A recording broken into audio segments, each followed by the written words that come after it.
Chaque fois, je partais péter un câble, mais ça retardait encore plus mon octroi de sang pour ma fille.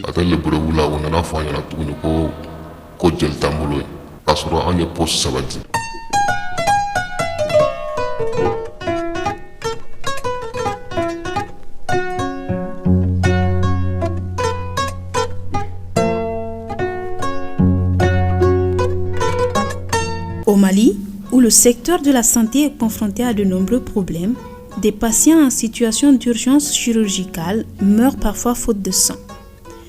Méconnaissance du fonctionnement des banques de sang, lenteur dans la fréquence des dons, ou encore insuffisance des fonds alloués aux structures de santé, entre autres. Les explications sont nombreuses et les conséquences patentes, rien ne pouvant remplacer ce précieux liquide.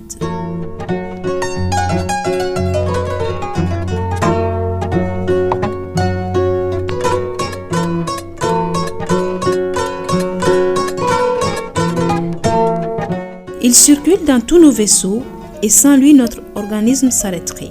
Mais qu'est-ce que le sang? Le sang est un liquide physiologique dans lequel circule un certain nombre de cellules. On peut citer les globules rouges que certains aiment appeler hématies. Il y a les globules blancs que certains aiment appeler leucocytes et les plaquettes. Il doit garder sa propriété liquide, il doit circuler sans se coaguler dans notre organisme. La quantité normale de sang chez un adulte est de 5,5 à 6 litres.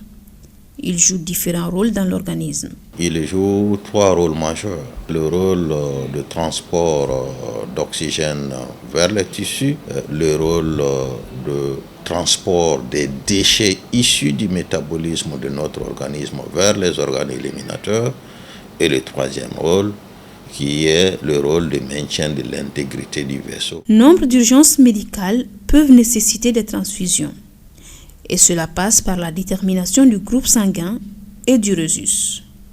Connaissons-nous les nôtres? Un groupe sanguin, au plus de là. Un groupe sanguin. À 23 ans déjà, j'ai carte de membre.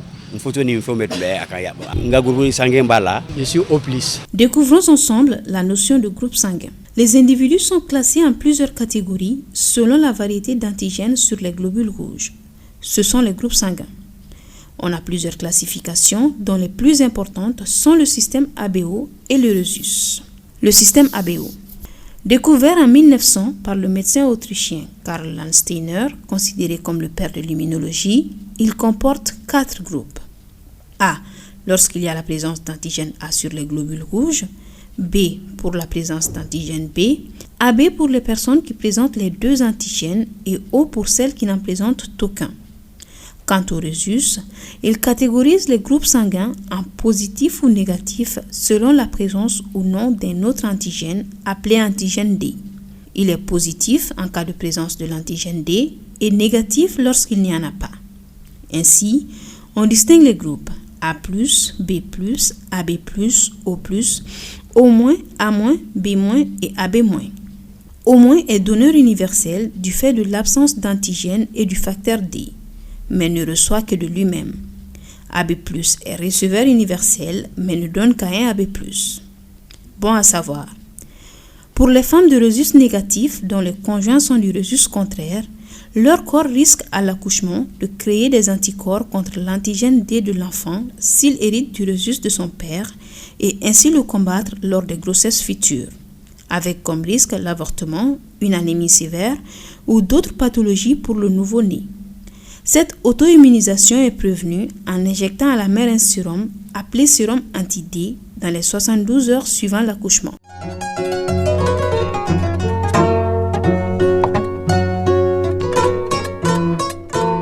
Si toutes les unités médicales ont besoin de sang, certaines sont encore plus demandeuses.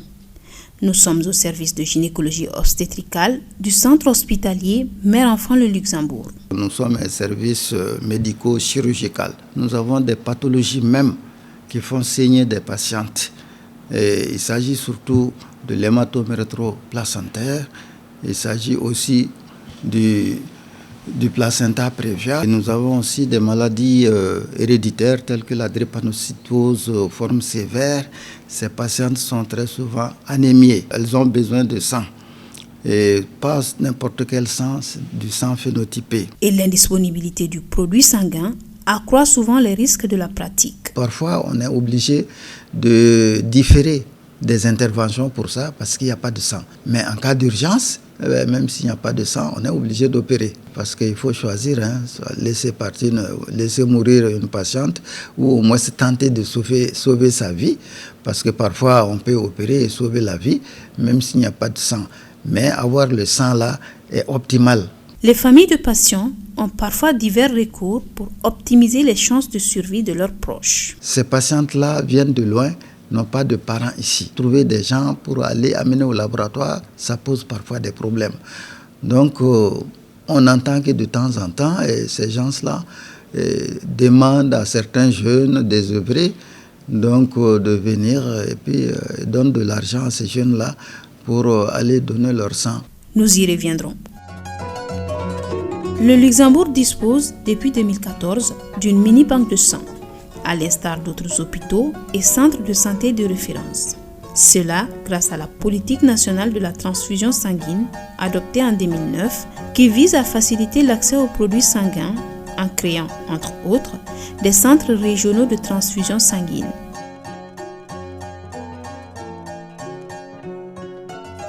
Samedi 26 mars 2022, le laboratoire du Luxembourg est plus animé qu'à l'accoutumée.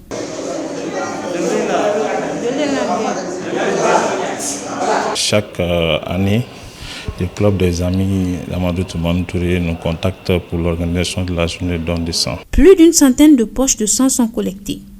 Mais attention, sang collecté n'est pas égal à sang utilisé. Les poches seront traitées. Quelques marqueurs qui sont réalisables. L'hépatite B, l'hépatite C, le VIH et le groupage. Une fois qu'un de ces marqueurs est positif, la poche est automatiquement jetée. Par exemple, si on parvient à collecter 80 poches, tu verras que 20 poches sont jetées. Les donneurs sont informés de leur statut et orientés vers les structures adéquates pour ceux qui sont malades. Tous les dons sont encadrés grâce à l'hémovigilance. Nous avons l'hémovigilance à notre niveau. Tous les numéros de produits sanguins sont identifiés. Les poches envoyées au niveau de différentes unités, on a les retours d'informations. Cette poche a été utilisée ou pas, on a l'information. Pour la marraine de la journée, donner son sang, ce n'est pas seulement sauver la vie des autres. La probabilité pour chacun d'entre nous au cours de la vie de recevoir du sang est de 70%. C'est pour cela qu'on dit même que donner du sang, c'est sauver d'abord sa propre vie. Les poches collectées sont, comme pour toutes les structures, envoyées au Centre national de transfusion sanguine, seul apte à les traiter. Rendons-nous-y.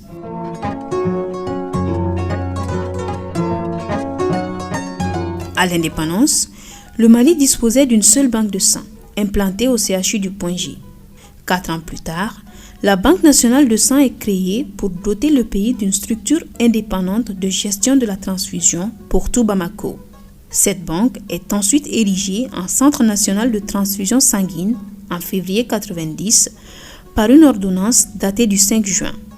Ses missions. Nous avons pour mission de sensibiliser, de recruter, de fidéliser les donneurs de sang. Après avoir collecté les produits sanguins, c'est de préparer ces produits, c'est de les qualifier et de les distribuer aux établissements publics et privés qui sont agréés en matière de transfusion sanguine. Nous faisons aussi les examens de routine et les examens médico-légaux. Nous avons des banques de sang qui sont installées dans les CCRF de Bamako et Kati et les hôpitaux. Ces hôpitaux sont approvisionnés à travers les équipes qui viennent chercher les produits sanguins. Parce que la transfusion, normalement, ce n'est pas d'individu à un centre de transfusion. Un procédé différent est appliqué pour les établissements privés. Très généralement, ce sont les parents des malades qui viennent chercher les produits sanguins. Ça, c'est ce qu'on appelle la distribution nominative, normalement qui ne doit pas être faite dans les règles de l'art. Pour que ça se passe bien, nous avons quand même exigé que le sang ne soit plus transporté dans des sachets plastiques, mais que le sang soit dans des conteneurs isotherme. Conçu au départ pour recevoir 5 000 dons, le CNTS en traite aujourd'hui plus de 50 000. Avec 90% du budget provenant de l'État, l'un des défis majeurs du centre reste le recrutement et la fidélisation des donneurs volontaires, qui ne représentent que 20% des dons. Les 80% restants proviennent des compensations.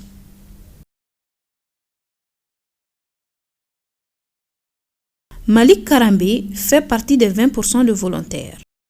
J'ai commencé à être donneur volontaire de sang depuis mardi le 12 septembre 2006. Chaque fois, ils font des sensibilisations et les gens viennent donner leur sang pour sauver des vies humaines. Et l'homme doit se rendre utile dans la vie. Donc je me suis levé un jour, aller au Centre national de transfusion sanguine à Kinzambou pour devenir un donneur de sang. Ce quadragénaire est aujourd'hui fier de s'être trouvé une famille d'humanitaires. Quand je me rends au centre là-bas, je vois des autres, on se côtoie, voilà, donc c'est très important. Je suis fier parce que si je me promène, j'ai mes cartes avec moi. Si les 3 mois sont arrivés et que je n'arrive pas à faire le don de sang, je commence à sentir que je deviens lourd. En plus de situer le donneur sur son statut, le don de sang a plusieurs autres avantages. Chaque semestre, on peut venir faire son bilan gratuitement. Donc ça, c'est un avantage. Tes descendants et tes ascendants également peuvent bénéficier du sang en cas de besoin. Si les donneurs volontaires sont des habitués des banques de sang et s'y sentent à l'aise, d'autres comme Modibo Ba et ce jeune étudiant dont on va taire le nom en gardent de très mauvais souvenirs. J'étais admise à l'hôpital du Point G. Si j'ai dit j'étais admise parce que ma fille elle était souffrante. On avait fait pratiquement 1 mois et 11 jours à l'hôpital du Point G.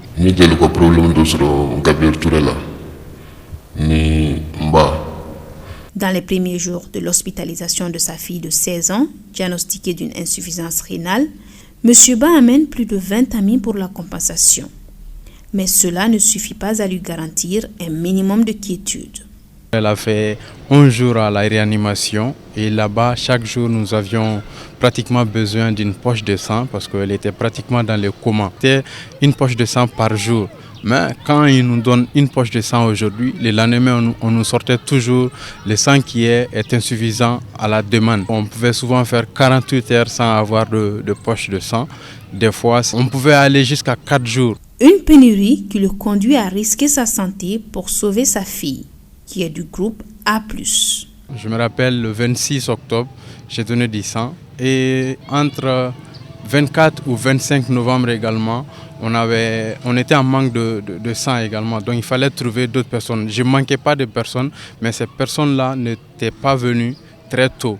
Donc je regardais l'heure et je savais que si je ne donnais pas la banque de sang ce jour-là, ils n'allaient pas nous donner du tout. Parce que je l'ai dit, ils donnent à crédit qu'une seule poche de sang. On avait remboursé, mais à nouveau pour avoir encore du sang.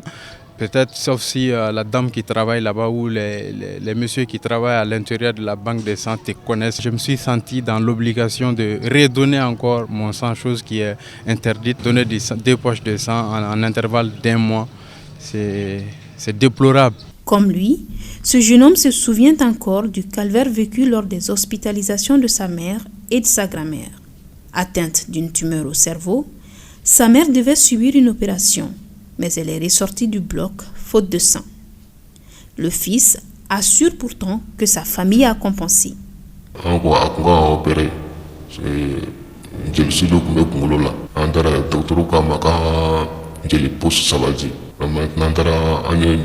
je dira avant. Après, on opéré à la Ramsa. Voilà, ça donc. Mais, son musoro tera fo blogula. Après le blogula, on a fait un tour de Kojel Tamolo. Kasoro, on est post sabati. Kakoro. Donc maintenant, oui, maman l'a blog, on a katabla. Il compense de nouveau une semaine plus tard, mais l'opération n'a pas lieu. Antara papier déposé depuis mercredi soir.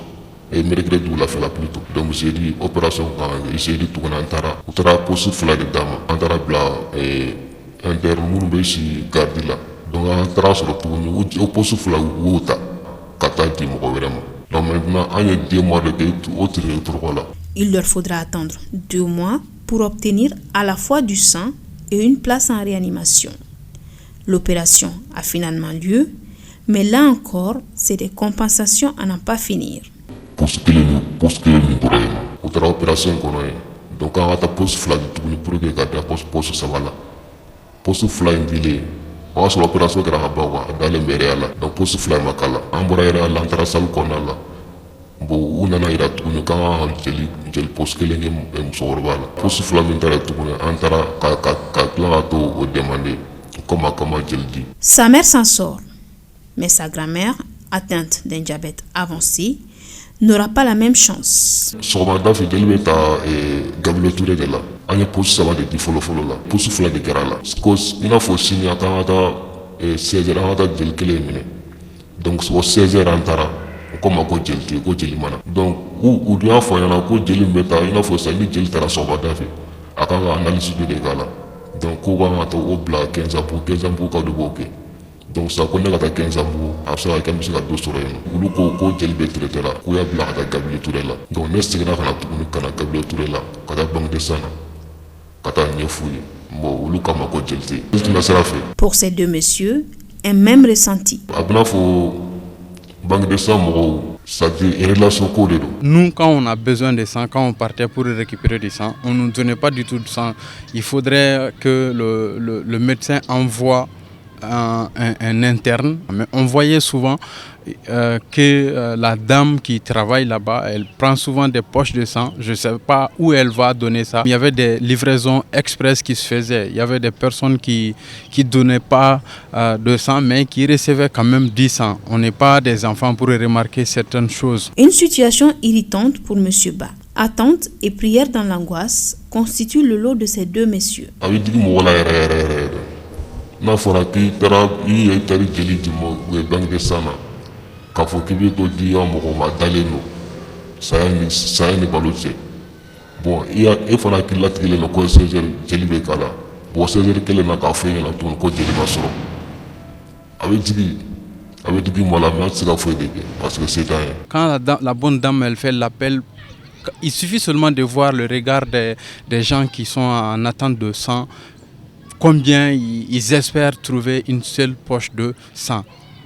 Tu fais des prières pour que ton nom puisse apparaître, le nom du groupe sanguin de ton malade puisse apparaître. Pourtant, M. Ba aura vu plus désemparé que lui. J'ai vu un vieux peul qui est venu d'un village avec sa femme. Elle a fait une fausse couche. Je l'ai entendu au téléphone. Il disait avoir donné 20 000 francs à quelqu'un depuis avant-hier qui n'arrive pas à amener son sang. Et j'ai dit, mais pourquoi vous avez donné de l'argent pour avoir du sang? Il me dit, lui, il connaît absolument personne ici. Et le monsieur, quand il était parti négocier la banque de sang pour qu'on lui donne du sang, ils lui ont dit qu'ils lui ont déjà donné une poche. Il y a des personnes là-bas qui vivent aussi de la vente de sang. Ils n'achètent pas avec la banque de sang, mais leur métier, c'est quoi? C'est de prendre de l'argent à des personnes qui n'ont pas d'espoir et trouver des gens à l'extérieur pour qu'ils viennent donner du sang.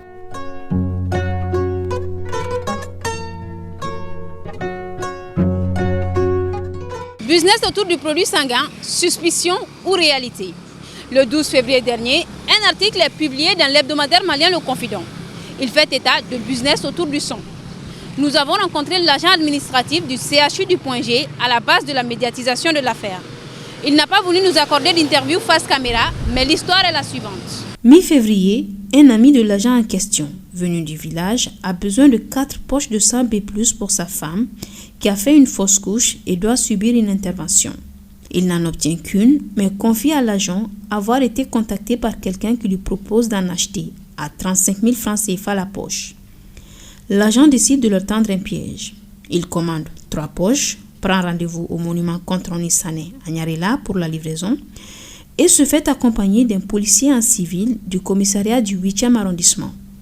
Une fois sur place, le vendeur est arrêté ainsi que son complice auquel il les conduit.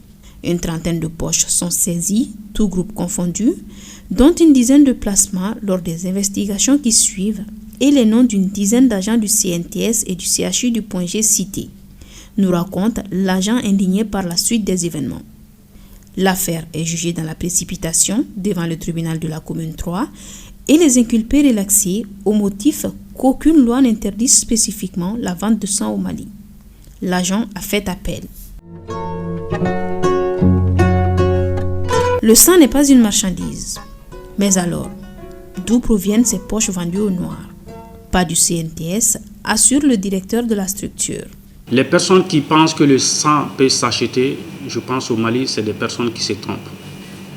Moi, je ferai très attention en matière de vente des produits sanguins. Et généralement, les gens qui se procurent du sang, je dirais, hors du circuit, parce que je me pose la question, est-ce que c'est du sang qui se trouve dans les bonnes conditions de conservation, qui répondent à toutes les normes de qualité? Est-ce que c'est même du sang qui est qualifié, validé par le Centre national de transfusion sanguine? En tout cas, tout ce qui sort du CNTS comme sang produit n'est pas vendu. Le professeur Ba rassure aussi de la disponibilité du CNTS à servir tous les citoyens. Le Centre national ne joue pas sur les relationnels. Il nous arrive très souvent qu'il n'y ait pas la disponibilité totale des produits sanguins. Donc dans ces cas précis, nous faisons en sorte de prioriser suivant les pathologies. Que ce soit un hôpital qui vient chercher le sang est cédé gratuitement. Que ce soit un privé qui vient chercher du sang, le sang est cédé gratuitement.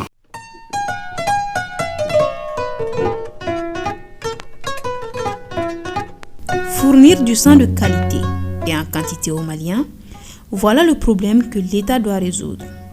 Le ministère de la Santé et des Affaires sociales assure y mettre les moyens. On est parti d'abord à équiper les laboratoires au niveau de chaque CCRF, puis encore former les agents quand même de santé, en tout cas, et les laborantins pour ce faire, encore disponibiliser les intrants pour la transfusion sanguine. Le Conseil national de transition a adopté le 5 mai dernier un projet de loi relatif au sang humain et ses dérivés. Objectif, rendre disponible le sang et encadrer tout ce qui y a trait. Le texte est en faveur, bien entendu, de la politique. Il y a une organisation, en tout cas, autour de la disponibilité du sang, autour de la distribution du sang, autour de l'utilisation, bien entendu, du sang. Il y a toujours des investigations qui aboutissent, bien entendu, à des résultats. Les réseaux sont démantelés et les coupables, bien entendu, sont sanctionnés. Nous ne sanctionnons pas, mais nous faisons le rapport et que nous donnons, bien entendu, aux autorités compétentes pour la sanction.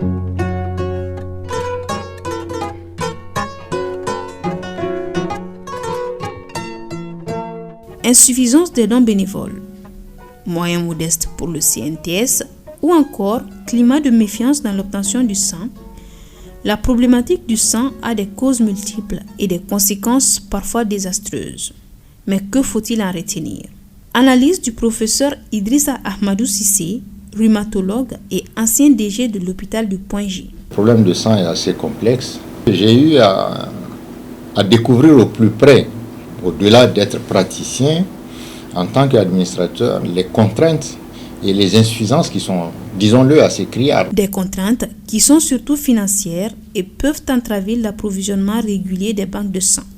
À l'hôpital, il y a une unité de la banque de sang qui, naguère, le personnel était pris en charge dans le cadre d'une coopération et d'un projet avec des contrats à durée déterminée. Et un matin, je me rappelle, dans mon courrier, dans mon classeur, je retrouve un courrier du directeur général de CNTS à l'époque, professeur Badi, m'invitant à prendre des dispositions financières pour prendre le relais des salaires des contractuels qu'ils avaient embauchés en son temps. Et nous, on ne savait pas comment ces gens-là étaient payés, de prendre en charge avec une date limite de fermeture de moins de 1 mois. De suspension de leurs actes. Ça me fait une expérience extrêmement amère et douloureuse. Donc ceci est un exemple assez concret et parlant des difficultés en termes de fonctionnement, que ce soit structurel et fonctionnel, de ces unités de banque de sang qui sont ravitaillées de façon, on va dire, un peu, peut-être pas à l'emporte-pièce, mais pas de façon assez continue. Rien ne justifie la marchandisation du sang, moins encore la non-condamnation de ces pratiques, comme dans l'affaire de l'agent du CHU du Point G. Aux dernières nouvelles, il a été retorqué qu'il n'y a pas une disposition légale qui interdit la vente de sang.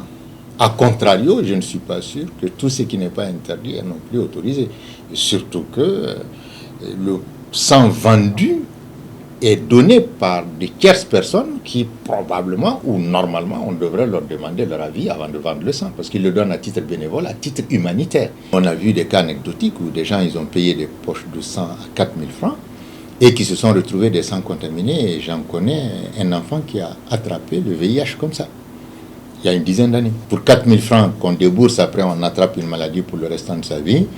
Et personne ne répond de cela au titre qu'il n'y a pas un papier express, il n'y a pas un article, une loi, un décret qui dit qu'il est interdit de vendre le sang.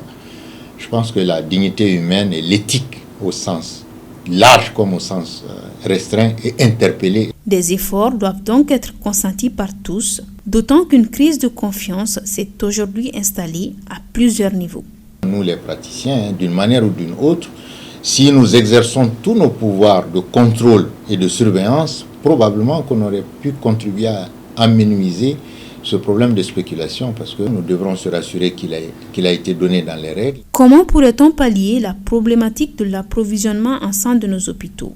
Le directeur du CNTS a quelques pistes de solutions. Il faudrait qu'on ait vraiment un personnel qualifié. Si chacun d'entre nous peut aller au don de sang, nous avons nos hôpitaux, nous avons nos structures de soins. Je demande aussi l'accompagnement de tous les partenaires, à commencer par le ministère de la Santé et du Développement social.